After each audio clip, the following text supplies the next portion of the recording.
Smith getting all from West Coast as he clings to the lead from Delamera. IRAP is third at the inside. Cameron is fourth. It is West Coast, and he keeps on rolling. And West Coast goes wire to wire. It's the Travers. Live from the backstretch at historic Saratoga Racecourse, this is Racing Across America with Seth Merrow. Racing Across America is brought to you by Pinnell's Restaurant, a Saratoga tradition since 1922. 284 Jefferson Street, Saratoga, just minutes from the track. Thoroughfan, giving the fan a voice. Find them at thoroughfan.com. And Woodbine Racetrack. Pick, bet, and cheer on world-class horse racing north of the border.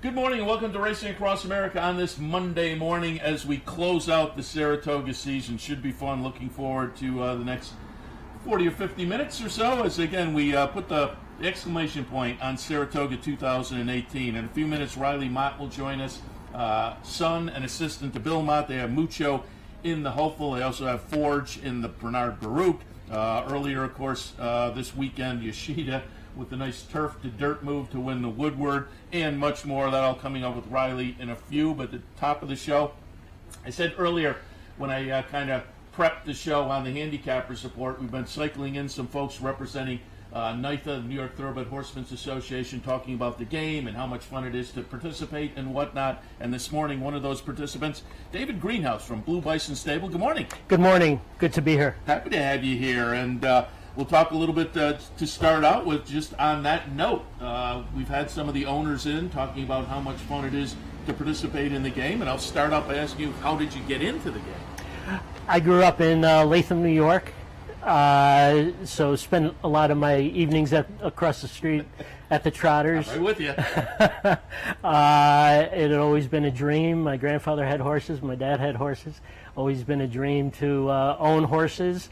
And about 9 years ago, one of my dad's friends invited me to go 50-50 in with a horse with my best friend from high school, Chris Boning. Yeah, from the bioinformation area at Shaker graduates, right?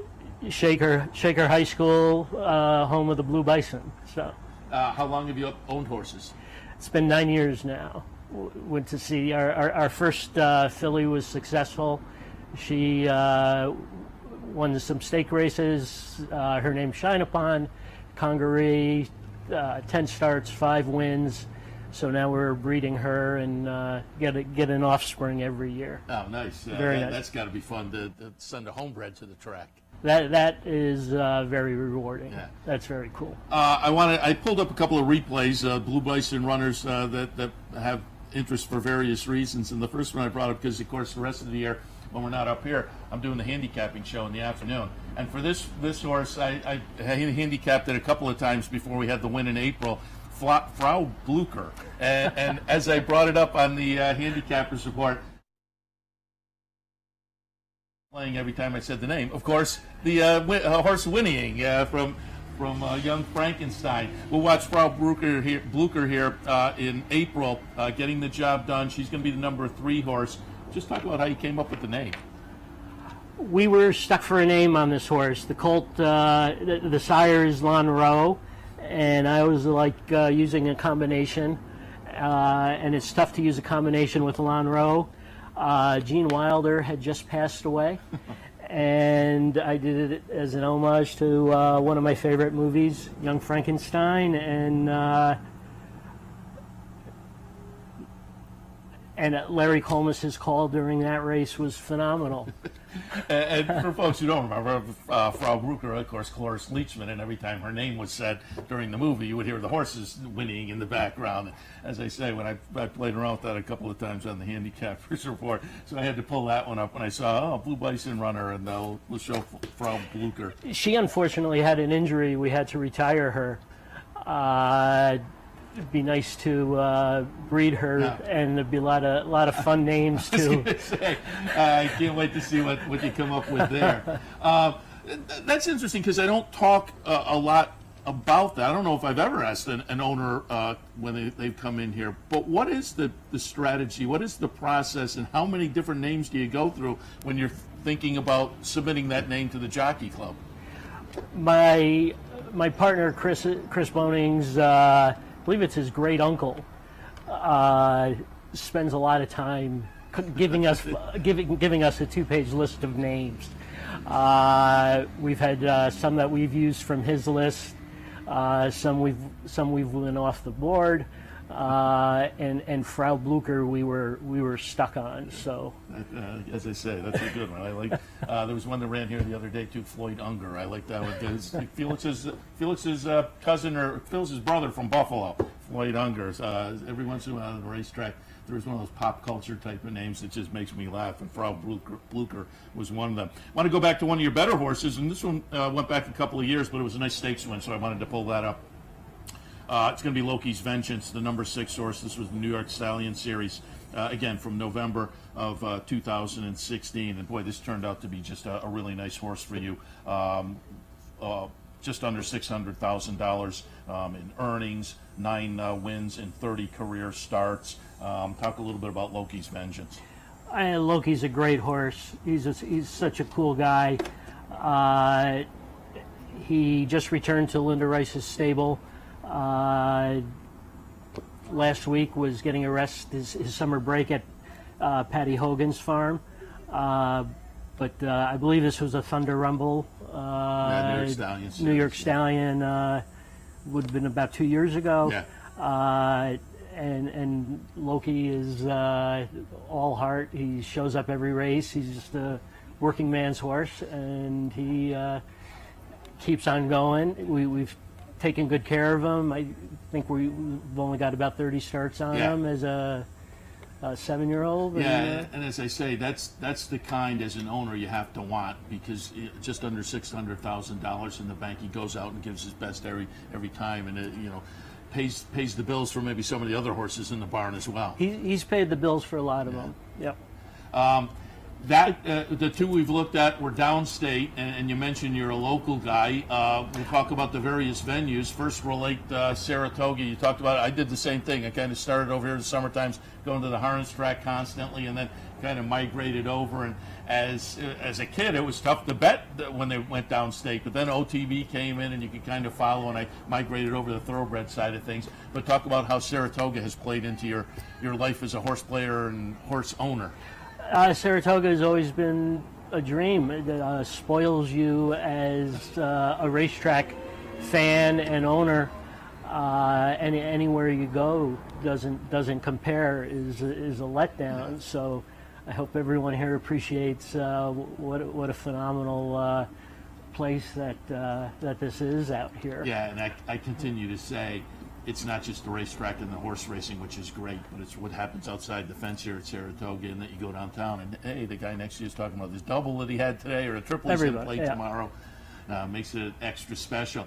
As I say, Saratoga's great. It's kind of the pinnacle, but the rest of the year is important as well. Belmont spring and fall, and Aqueduct certainly the winter meet. And as an owner of your size, I know the winter meet is very important to the participants all across the board. The backstretch workers, the trainers, and the owners. The winter at Aqueduct is one of the important features of New York racing as well. Having it year round is needed.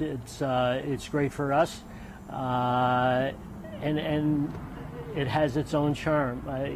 Our first win with China Pond was late November on a Thursday.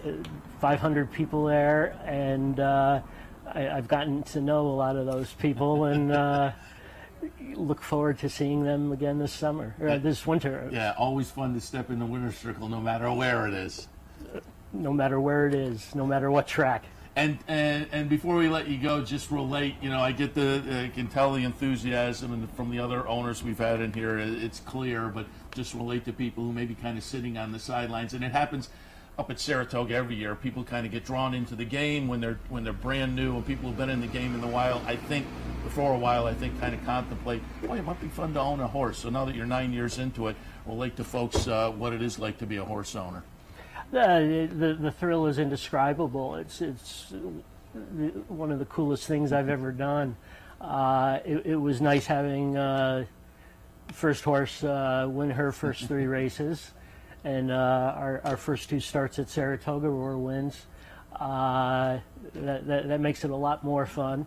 But I always try and bring up folks who aren't familiar with racing to the track, hopefully get them hooked, and no better place to get them hooked than up here. Yeah, and the night when we had Rob Masiello in at the beginning of the meet, he mentioned that they're going to start one of those New York racing clubs the way Churchill does the Churchill Racing Club, which I think is a great idea to allow people to get in for a really reasonable amount of money, get their feet wet, and potentially get that fun of being in the winner's circle at some point. And as they say, I know from everybody who sat here what the enthusiasm level is. Our first start at Saratoga was a $20,000 claimer 7 years ago with Carl and Sophia Domino, and we were screaming like we won a graded stake. It's the Travers as far as you're concerned when you're up here at Saratoga. And again, we've enjoyed talking to the folks on the ownership side of the game throughout the meet, and hopefully some of that enthusiasm has come through. I would tell people to keep their eyes on the NYTHA website for that syndicate to get formed, the New York Racing Club, which again will allow people to kind of get their feet wet a little bit.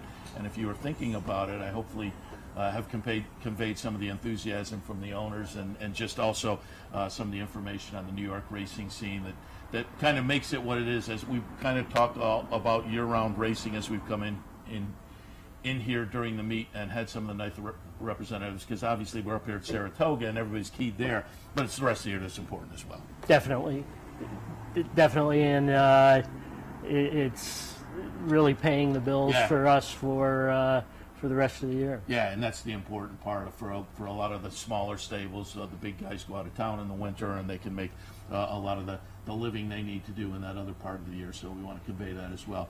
David, appreciate the visit. We certainly wish you and Blue Bison good luck going forward. Thanks very much. Keep the enthusiasm up, and hopefully it happens in the winner's circle. Definitely will. Thank you very much. David Greenhouse, Blue Bison Stable. All right, we'll take a break. When we come back in, Riley Mott coming up a little bit later on. They have the favorite in the hopeful this afternoon. Much, much more. All of that in just a minute. Stay tuned.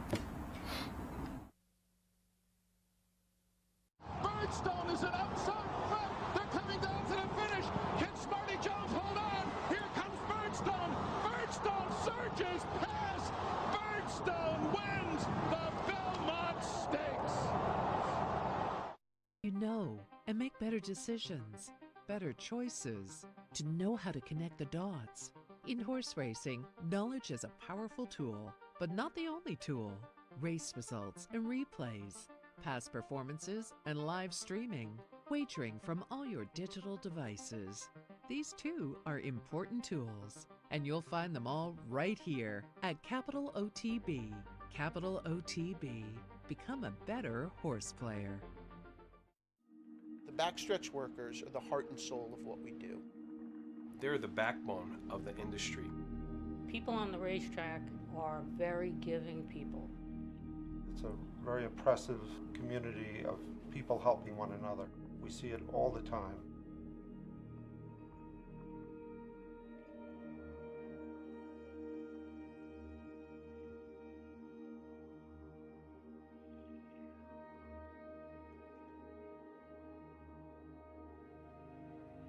Any help we need it. It's right there in their hands. It makes so much easier in the family to have somebody like NYTHA to help them. Looking for a fantastic meal? Stop by Malcolm's, a unique farm-to-table restaurant experience. Located at 617 Union Street in Schenectady, Malcolm's offers locally grown fresh foods, mouth-watering flavors, an enhanced drink menu, and terrific service. Malcolm's is a sure bet during Saratoga season. Make your reservation today.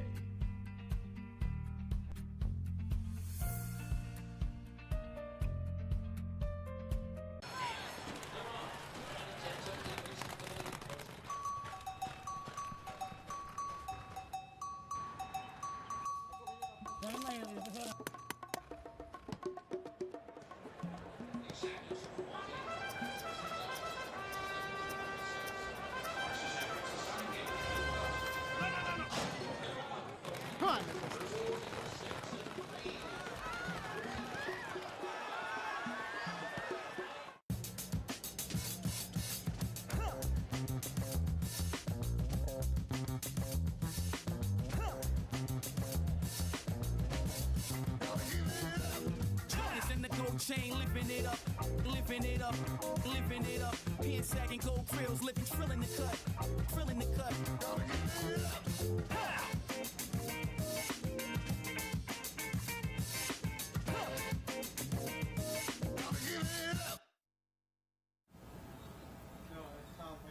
Welcome back to Racing Across America on this Monday morning as we wrap up the Saratoga season. Before we get Riley Mott in, just a few minutes of a little season recap. We'll give you a setup on the final day. I mentioned earlier on the Handicappers Report, but I will remind you we had Sam the Bugler on with us yesterday on Loose on the Lead. Fun show. If you didn't see it, you can pull it up on our YouTube channel in the archive. But Sam's last day at NYRA as he's retiring, getting married, moving to Florida.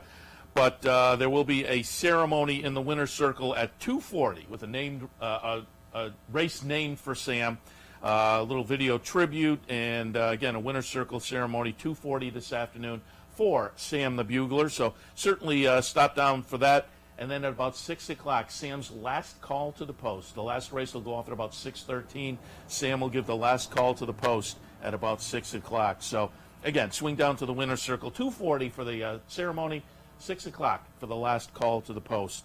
Jockey standings currently, it is pretty much jockey and trainer side, pretty much sewn up. Irad Ortiz with 50 winners, Javier Castellano with 43, Jose Ortiz 39, Manny Franco 35, Luis Saez with 33. So again, with a 7-win lead, it's in the bag for Irad Ortiz. Chad Brown clearly the leading trainer, set a new record this season, currently with 44 wins. Todd Pletcher with 19. Asmussen and Mott and Rodriguez as well with 13. Jeremiah Engelhardt just sitting outside that top 5 with 12 wins. So there's your human side as we go in to the final day of the meet. And as I say, it looks like things are sewn up. It doesn't look like they are sewn up on the trainer and jockey side.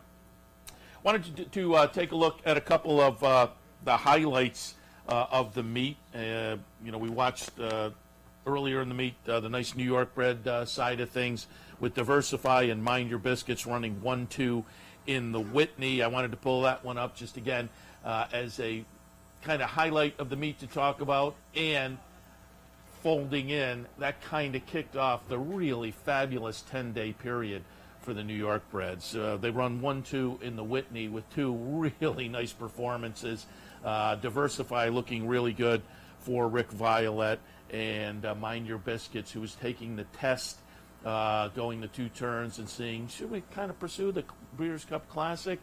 I thought it was a good second. You think here he's going to make that nice late run that he made in Dubai, but Diversify just had it all his own way on the front end, so runs away and kind of hides. But it was a good second for Mind Your Biscuits, and I guess the game plan is the Lucas down at Churchill Downs, again at 2 turns, and when the Discreet Lover makes the late run, Mind Your Biscuits just won't let that one go by. And so I thought it was a good performance. It's going to be interesting to see what he does next time in that Lucas. But I have no qualms with them going forward and taking that second shot at the 2 turns and keeping their kind of options open going forward. But again, the nice kickoff to a really fun 10 days for the New York breds with the 1-2 finish in the Whitney. And they were the 2 favorites. It wasn't a fluke. It was the 2 New York breds came down the stretch and did what they were supposed to do. Then that following Monday night at the sale, they had $1 million New York breds sell at the open version. The next weekend, Voodoo Song gets it done in a stakes race. He'll be back this afternoon. Voodoo Song winning a Grade 1 up here as a New York bred. And Sue's Fortune for Jeremiah wins the Philly stake that day as well. Graded stakes, a couple of graded stakes win the next weekend. And then that next weekend, also Saturday and Sunday, the really nice and successful New York bred sale. So, and those weren't the only New York breds. New York breds really knocked it out of the park throughout the meet. So congratulations to everybody. We had Jeff Canizzo from the New York Thoroughbred Breeders on a little bit earlier in the meet. So as I say, congratulations to the New York bred program for a really successful Saratoga season, not just on the track, but across the street also at the sales pavilion. Also wanted to pull up and show one more that otherwise we may have missed, and that's Imperial Hint, going back to the Vanderbilt. Imperial Hint, this was just kind of a smashing performance by this one. And as I say, we're now late in the meet. This was back at the end of July.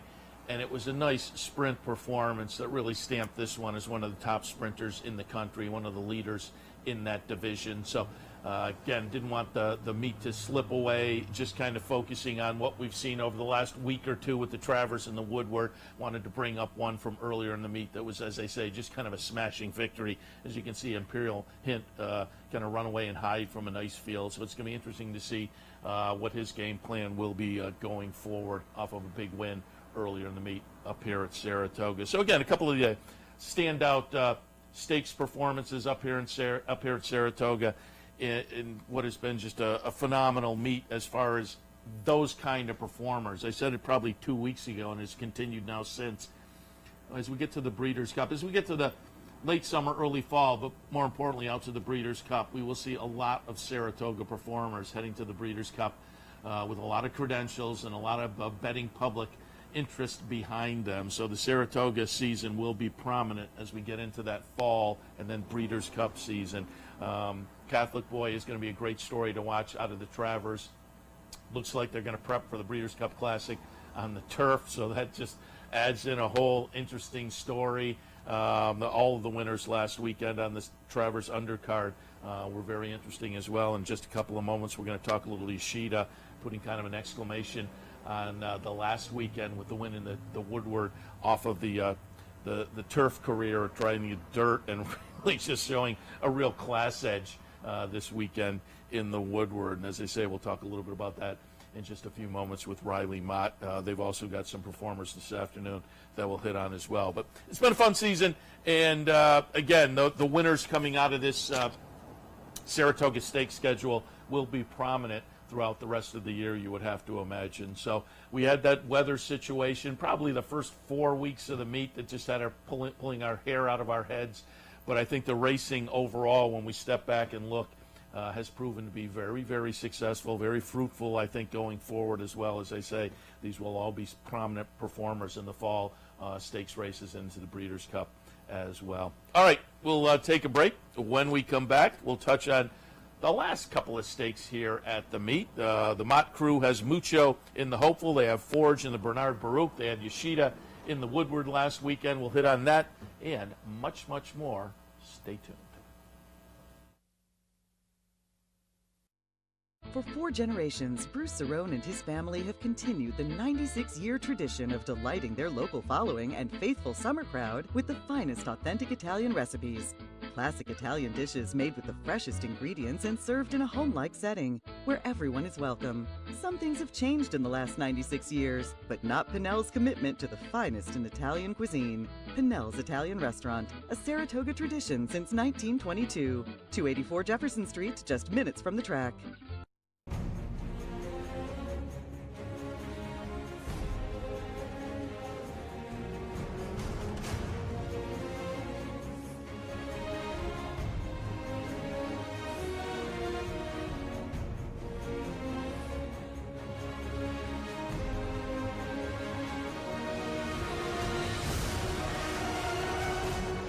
Sign up today for Capital OTB's handicapping series and plan your trip to Las Vegas. Visit Rivers Casino and Resort, the Capital Region's only destination for live table game action and the hottest new slots paying out millions.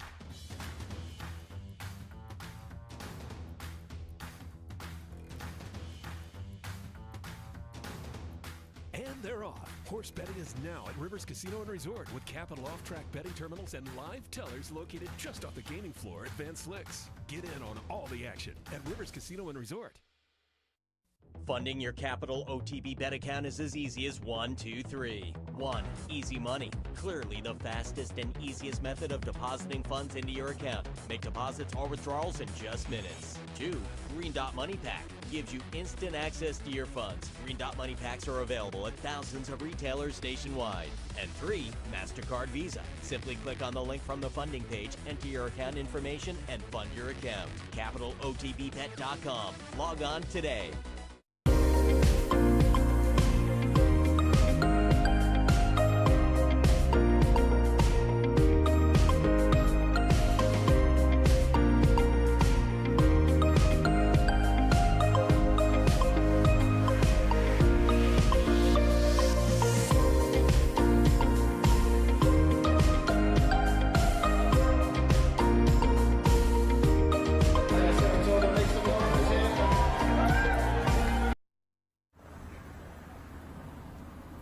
Welcome back to Racing Across America on this Monday morning, the last day of the meet, but there's a couple of nice stakes races today, and we're going to talk to someone with a favorite in the Hopeful and runner in the Bernard Baruch as well, Riley Mott, assistant and son to Bill Mott. Good morning.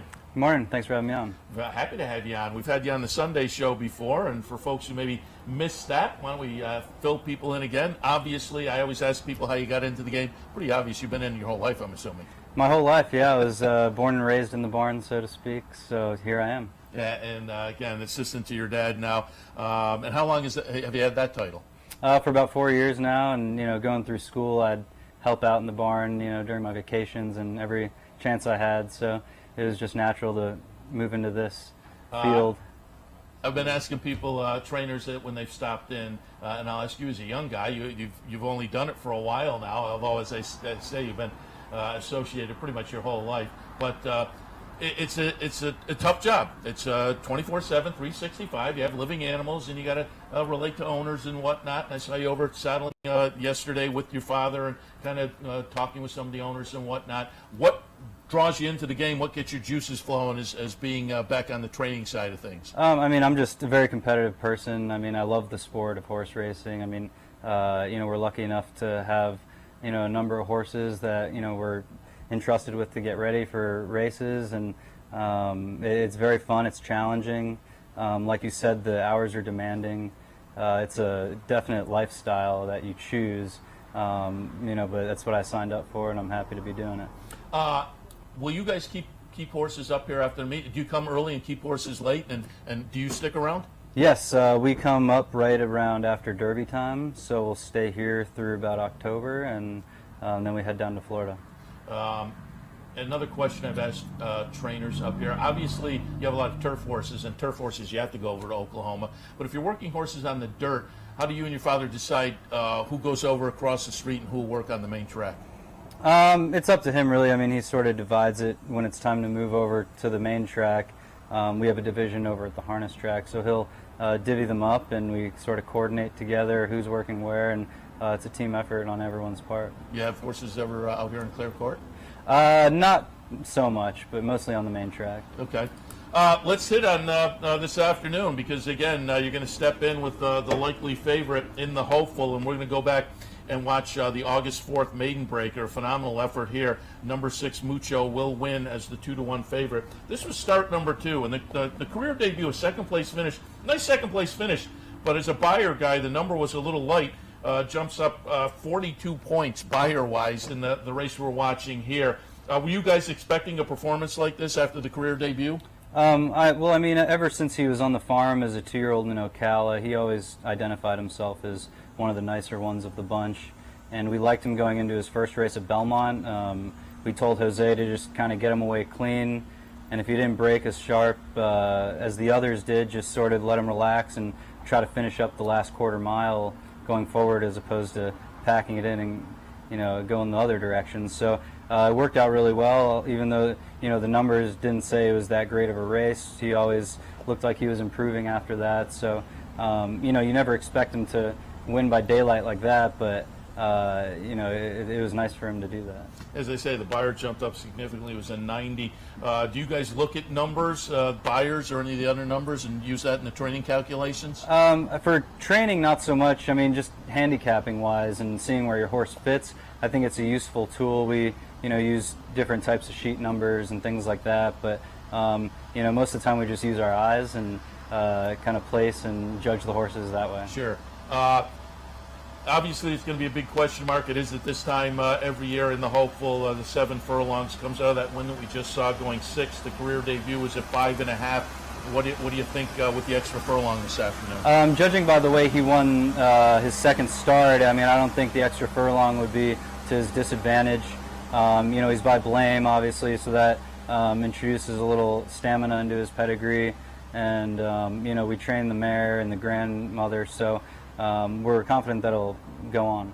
As you say, the second start, or the first start, got up to be second, but the second start was kind of sitting a little off early. Do you like that? Because as a handicapper in these kind of races, I do like that, because a lot of times the 2-year-olds they just get out in front and they lead all the way around to break the maiden, and they step in a race like this. And I don't know whether many questions have been answered, but it seems like with him having been a little bit off the pace last time, those questions maybe have been answered a little bit. Right. I mean, it says a lot about a 2-year-old who can kind of rate off the pace and doesn't exactly need to be going 22 on the lead to get the job done. So, you know, in his first race, he was able to take some dirt and come up the rail and run a good second, and so we weren't that surprised that he kind of stalked last time and made the lead after that. Let's go a race earlier on the card and get a little insight into Forge. We're going to go back and look at Forge from last year's Bernard Baruch. I wanted to pull that up because you ran a good second to Heart to Heart. Heart to Heart was always one of those on the lead type of horses and did it last year in the Baruch. But Forge is going to be the number 6 horse to run a pretty good second. Forge comes in here off of 4th place last time in the Lure. But again, looking at the numbers, came in with kind of a similar number last year and jumped up in the Bernard Baruch. What are your thoughts this afternoon for Forge? Well, he's a type that's been a little tricky. I mean, he'll run a very solid race, and then his very next race won't be quite as good, and then his race after that will be a little better than the last one. So he's been slightly inconsistent, but he's a talented horse. And although it's a tough field, I think, you know, make a good showing of himself. Yeah, and again, that race was from last year, so has shown something of an affinity for the course. So I think he is going to be interesting this afternoon. You know, you brought up a great point. Horses that run a race and then an improved race, and every once in a while I'll look as a handicapper, and there'll be one of those good bad patterns. And as a handicapper, it's hard to know whether that's just a fluke or whether that's something. But I'll ask from a trainer's perspective, because you see the horses. When you see that, and as I say, it's very occasional. But are there horses that are like that are kind of have a good bad pattern? Well, he's a perfect example. Just look at his running line, and you can see every other start's a good start. You know, he's a horse that always trains really well. He carries good flesh. He's into his gallops and his works. So there's not really a reason we could put our finger on, and that's just the way he is. Yeah, it's funny. As I say, as a handicapper, you never quite know, do I believe this or not? But some horses, it just seems like when it goes over 8 starts, you can start to say, I guess that maybe is a little bit of a pattern that you have to work at. All right, I wanted to pull up some previous events, and I wanted to start with, obviously, going back to the weekend and Yoshida. We're going to watch the Woodward. Yoshida is going to be the number 1 horse. This was just phenomenal. I mean, obviously, it was something from a handicapper's perspective of an experiment, a turf horse going to dirt. Your dad's done it successfully in the past, obviously. Yoshida wins really nicely, passing the experiment with flying colors, obviously. What was the game plan? What was the thought process on taking the shot on the dirt? Well, it was always in the back of our minds to try the dirt. I mean, he's out of a mare who was a Grade 1 winner on the dirt for Todd Pletcher, Hilda's Passion. He's by a horse named Heart's Cry, who is a serious horse on the grass, but his sire was Sunday Silence, who's obviously a very successful racehorse here on the dirt, and then went over to perform his stud duties in Japan. So he's almost bred for the dirt, arguably. So, and as well as that, he's built like a dirt horse. So I think early on his races on the turf were just so good, we kept him on it. And if we ever found the right opportunity to take him to the dirt, we would, and we did, and it worked out. Yeah, I mean, that was just a phenomenal performance. What were you thinking as they were coming down the stretch? I saw a little deja vu last year with Good Samaritan, but exactly. No, it was really nice to see him finish up like that. I mean, anytime you go 10 or 9 wide or whatever it was into the stretch, you're a little concerned. But Joel was loaded. He was hand riding him, you know, to the 8th pole, and just the way he drew off was pretty nice to see. And I'm sure there had to be conversation and celebrations among the ownership group and everybody in that. We talked about it last week when we had Jonathan Thomas in about Catholic Boy, but you know, a Grade 1 winner on the turf, and then you had the Grade 1 on the dirt, the stud value goes crazy. Right, that's a big deal, and you know, WinStar Farms, that's why they're in the business, is to make stallions, not only to race at the top level, but they want to breed at the top level, and they do, and for the horse to win a Grade 1 on the turf and the dirt, it just, I mean, like you said, it skyrockets his value, and hopefully it, you know, brings a lot of outside interest from foreign countries. Particularly when you toss in a race like the Woodward. I was looking the day of the race at the list of previous winners, and it's add his name to that list. Phenomenal. Has the team discussed possible next starts? They were talking about having to think about the Classic at Churchill. I mean, that's, obviously that would be the ultimate. Yeah. And I think the plan might be to train him up to it. I think, I'm not sure how closely they've discussed it, but I think that's the first inclination. Okay. Wanted to pull up some other performances, and I wanted to go down to Monmouth because you had a nice little 2-year-old that we saw up here at Saratoga. Broke the maiden in the start previously back on August 11th, but we're going to take a look this weekend at the Sapling down at Monmouth. Unionizer is going to win. This was start number 3. A son of Union Rags. It was a mile in the Sapling. The maiden breaker up here at Saratoga was 7 furlongs. Nice gutsy performance by Unionizer to break the maiden, but the follow-up was pretty nice. Nice little stakes win for Unionizer. What's going to be the game plan going forward for this one? I'm not quite sure what they're thinking with him. They'll probably have to monitor how he trains coming out of the race and then make a decision from there. But it was very encouraging to see him duplicate his maiden win. In his maiden win, he made the lead early on, and towards the last 16th, he got a bit leg weary going 7/8. But today, or rather Saturday, going 2 turns, I mean, he made the lead at about the 3/8 pole and stayed on. And I talked to Joe after the following day, and he said the horse just got a little lost on the front end by himself, and he was encouraged with the horse. So it was nice, and for Mr. Vegso to have a nice 2-year-old is very exciting. Yeah, it was only the 3rd career start, and it was the first time around 2 turns, and so that was a good-looking effort given those scenarios. Right. Wanted to also pull up and let you talk a little bit about what was a tough beat last weekend. But I've said this on the show probably 10 times this week. Hopefully people can step back. For you guys, it's probably tougher. But for those of us as fans, step back and kind of put the bumping aside and just realize this is going to go down as one of the better races at the meet, probably one of the better races of the year. We're going to watch a stretch run to the personal ensign. I like your horse on top. And again, there was the bumping incident, but Abel Tasman's going to wind up the winner. A late and only the 2nd start of the season, coming out of the nice win down in the Del Cap, comes up second. The number 6 horse, a late second. But as I say, for you guys, this had to be just absolutely frustrating. But a week later, can you step back and appreciate what a performance it was? Well, sure. I mean, I think we even appreciated it the day it happened. I mean, take nothing away from Abel Tasman. She's arguably a Hall of Fame mare. She's one of the top in the division, and they put on a show for everybody. And although we might not have agreed with the call that they made, it was unfortunate, on our end. But the stewards have a tough job. They get a lot of criticism, but at the end of the day, they have to do what they think is right. And everyone's always going to have their opinions, including our camp.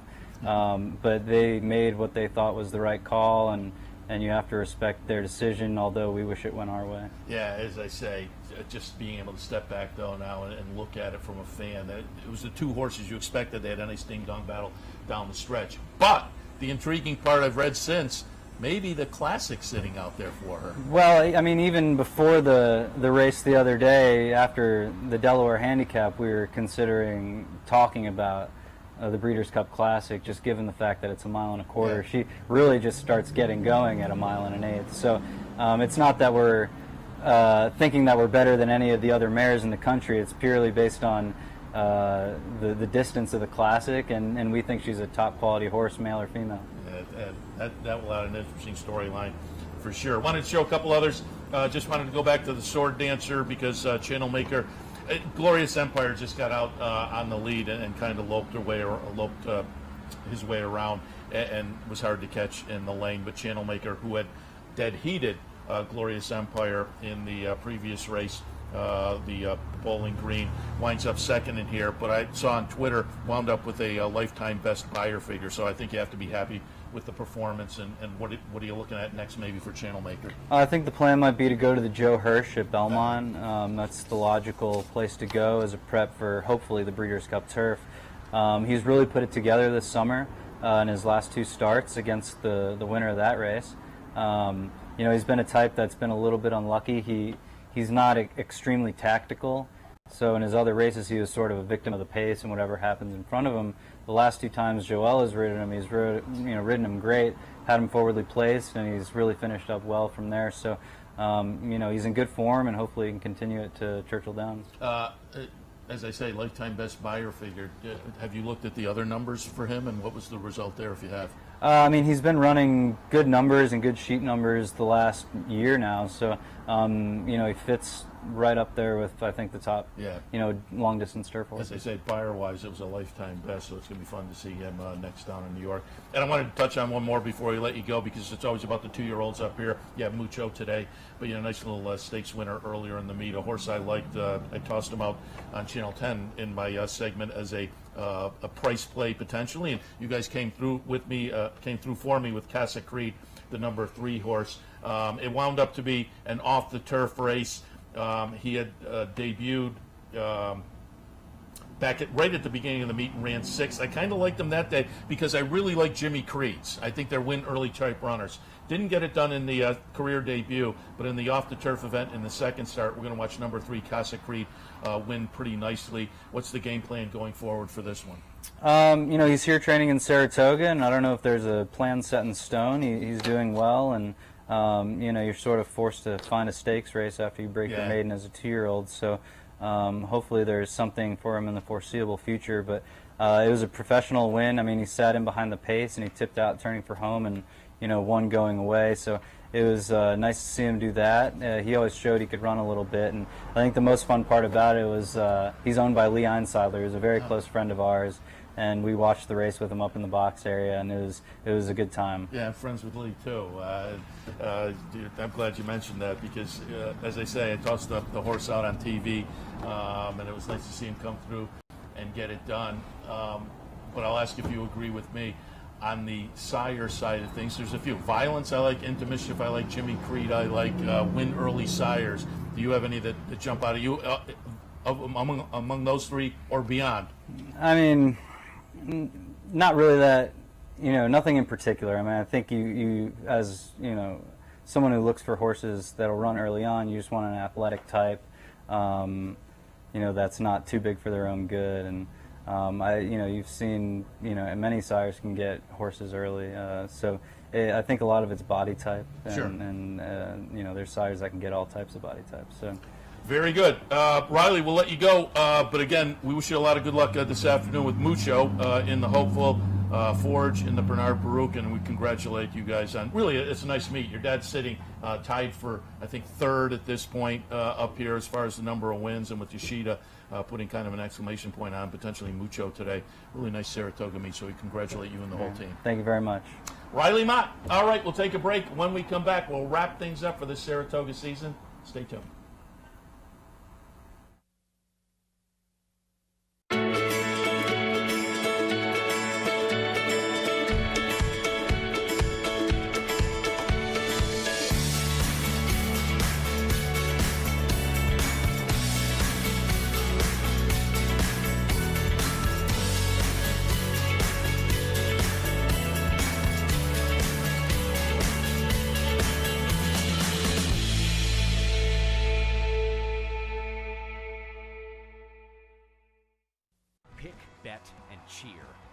Racing from Woodbine and Mohawk Park. Thoroughbred and harness action. The wagers are just the beginning. Watch award-winning broadcasts covering both breeds, incredible battles contested over the most unique grass course in North America. Experience the full fields with over 130 thoroughbred and 160 live harness days. Get access to free handicapping material and join the ranks of Woodbine and Mohawk Park players from all over the globe. For more information, visit woodbine.com.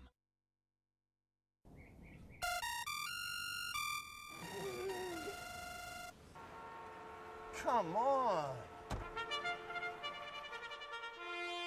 I want sales reports on my desk by Monday. Whoops. My bad. Love racing? RTN brings you every live simulcast on your home television, plus live video streaming and race replays on your PC and mobile devices. To order, visit rtn.tv. RTN, a breed apart. The backstretch workers are the heart and soul of what we do. They're the backbone of the industry. People on the racetrack are very giving people. It's a very oppressive community of people helping one another. We see it all the time.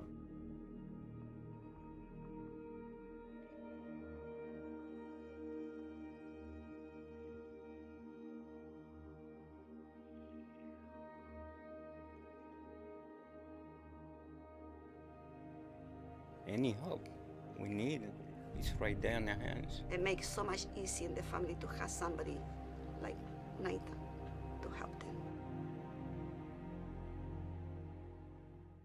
A day at the track isn't complete without a night at the Horseshoe. Great food, hot music, and cold drinks. So why go downtown when all the action's just across from the track? The Horseshoe Inn at the corner of Nelson and Gridley.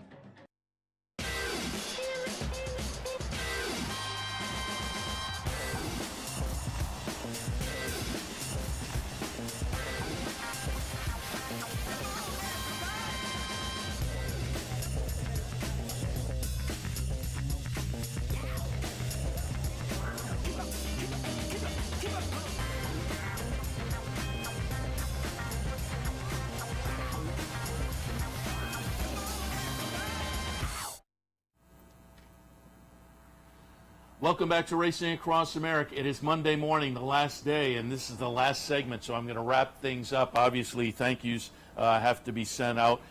First, I'll thank the guests. You know, this morning, obviously, David Greenhouse and Riley Mott. I promised Linda Rice earlier. She is becoming the Matt Damon, like Matt Damon on Jimmy Kimmel. She's becoming the Matt Damon of Capital OTB TV, as she just had something at the barn going on, and so couldn't make it over this morning. But we certainly wish her good luck with Voodoo Song, who is a fan favorite. But David Greenhouse and Riley Mott, I want to thank them. Great season as far as the guests again. So we thank all of them for showing up. A week and a half or so ago, Todd Pletcher, David Donk, that was a lot of fun. Jim and Tina Bond were in the other day. Gary Gullo. Rajiv Murrah and Joe Bravo on the jockey side. I'm going to forget names, but I mean, those are just some of the folks we have had in. Randy Moss from NBC, that was a lot of fun. Our annual day before the Travers visit. Yeah, Eric Eo and Dale Roman stopping by for a raucous duo segment in there. But I will say, as I said, I'm going to forget some names. If you tune in over the next few days, we're putting together some packages that are kind of highlights of the interviews we did this season, not just here on Racing Across America, but on Brian's show, Brian Netto, and Saturdays at the Spot, Steve Bick and I with Loose on the Lead. So tune in the mornings, kind of nice recaps. If you missed some, you'll be able to pick those up. Going to be a great way to kind of recap the season, so that way you'll be reminded of a lot of the great guests we've had. But it's been a really nice meet as far as the folks we've had stop back here, and we want to thank them all for taking the time to come back. Always say that's the nice part about being up here.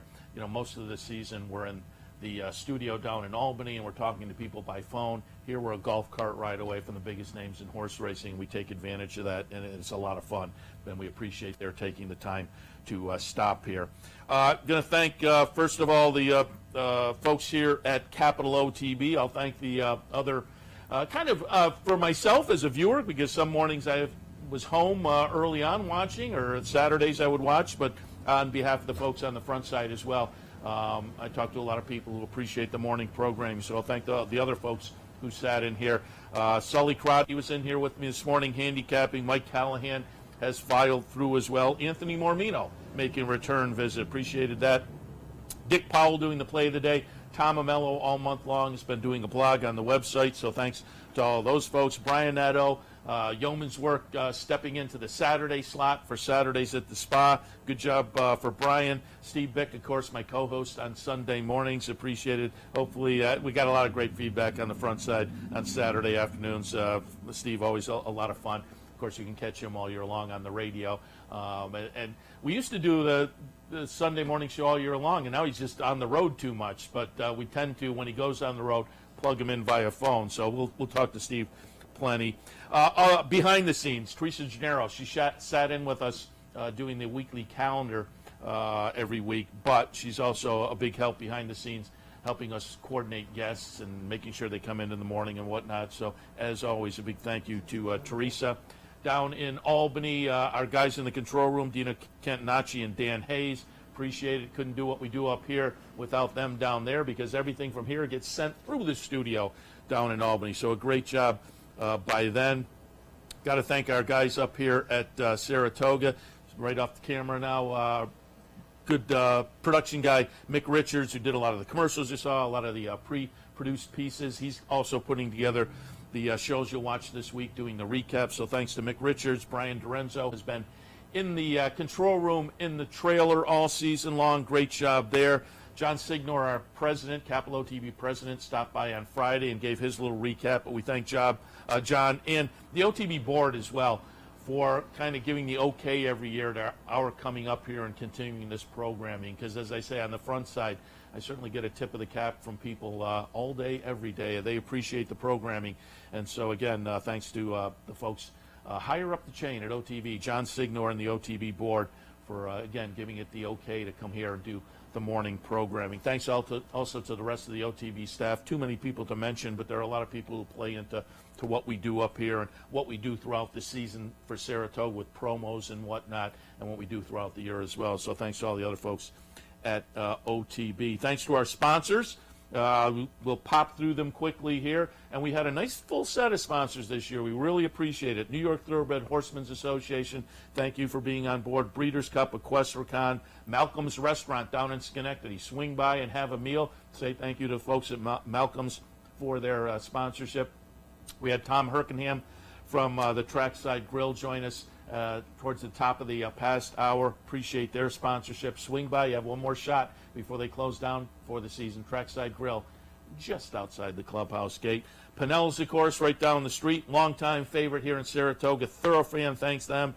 Woodbine, they're sponsors all year long, but they participate here at Saratoga, and we will be there in 2 weeks for the Woodbine Mile. So mark that on your calendar. A couple of nice mornings of programming up at Woodbine in 2 weeks. Diamond Club Grill at the Embassy Suites, thanks for their sponsorship. And, of course, the Horseshoe right across the street.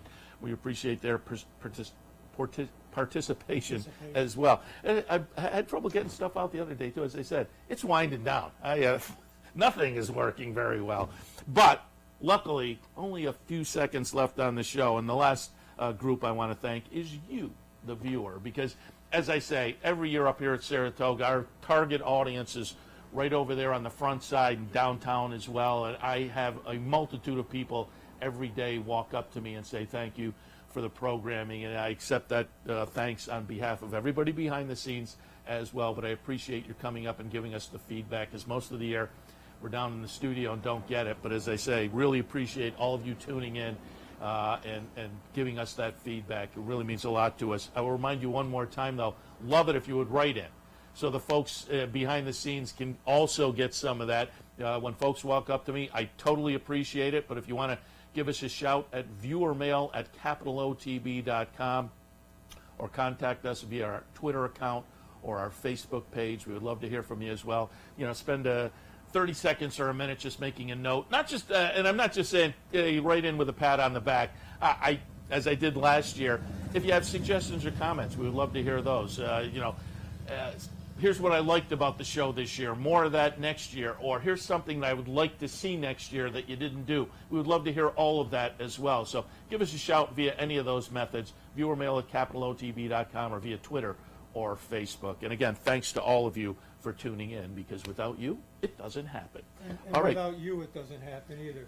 And thanks to Seth Merrow, who is big everywhere. Mick's giving me the shout, and I appreciate it. You deserve the shout out. But you do a lot of work up here, and you're the best. As I say, I appreciate that, and I appreciate the kind words when I get them over on the front side as well. It's how could it be more fun than this? All the biggest names in racing sitting right next to us in what is probably the best television set in all of horse racing. So it's been a great 40-day meet. I've been in for most of them. I've totally enjoyed it. But I said earlier, I'm fading out. So I'm going to be over enjoying the races this afternoon. Hopefully by tomorrow afternoon, sitting on the beach in Maine for a couple of days to recharge. As far as the programming, I think we're still up in the air. They can tell me in my ear. Have we decided next weekend that that's going to be the game plan? Yeah. You can obviously handicapper support on the website in the meantime, but it looks like we'll be back next weekend. And again, 2 weekends. We're definitely up at Woodbine for some of the morning programming. So enjoy the races this afternoon. Wrap up the season by cashing some tickets. And again, appreciate your viewership. Thanks to everybody I mentioned. I'm going to turn out the lights. I'm the last one here. So we'll see you in the studio next week, but we'll see you up here at Saratoga next year. Thanks a lot.